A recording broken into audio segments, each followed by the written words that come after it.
Excelentíssimo senhor presidente, excelentíssimos senhores ministros, excelentíssimo senhor procurador da República, senhores advogados e autoridades presentes em plenário. O caso que temos aqui é da mais alta relevância a todos aqueles preocupados com a manutenção do Estado de Direito e o pleno funcionamento das instituições do país. Eu analisei o brilhantíssimo voto do excelentíssimo ministro relator na noite de ontem e confesso que uma certa apreensão me ocorreu, assim que cheguei na parte das penas que todo cidadão brasileiro terá que cumprir. Explico. No que toca à parte tributária, adiro integralmente a tese de constitucionalidade do aumento da carga tributária e coerência do projeto de lei capitaneado pelo governo. Sou da opinião que o cidadão brasileiro ainda paga pouco imposto, seja na renda, seja no consumo. É preciso dar cabo das obrigações do governo federal em nome da responsabilidade fiscal.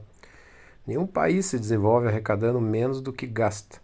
Somos uma das economias mais pujantes dos países em desenvolvimento e não podemos ficar aquém de países como China, Rússia, até mesmo Estados Unidos, que utilizam mais recursos públicos e contratam mais servidores para fazer frente às necessidades emergentes da sociedade. No segundo ponto do projeto, instituindo mecanismos de controle das manifestações pela rede mundial de computadores, também concordo integralmente com o texto, vez que não se pode conceber que o direito de protesto se transforme numa licença para denegrir a honra e imagem de ninguém.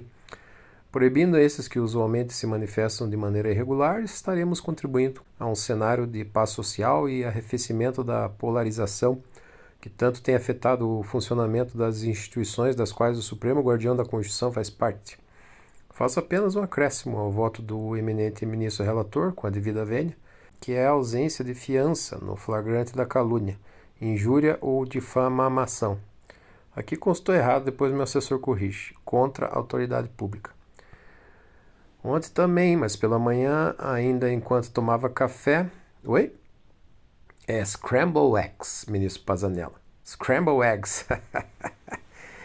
Então, como ia dizendo, profício recebido em meu gabinete, ainda na manhã de ontem, contendo uma recomendação do excelentíssimo presidente do Conselho Federal da Ordem dos Advogados do Brasil, pleiteava sua inclusão e da pessoa do vice-presidente da OAB no rol de autoridades protegidas pela norma abstrata, o que também aderi no meu voto com louvor.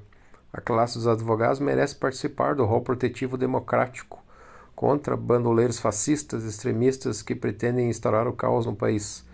A violência não pode servir de instrumento de grupos armados e perigosos, ainda que com batons e bandeirolas que podem se inferir. Quanto pesa uma Bíblia, senhor presidente? Conversava na sessão passada com o ministro Pacato Cocaine sobre o fornecimento de capacetes na próxima licitação, inclusive. É preocupante que não tenhamos capacetes similares aos dos militares nativos.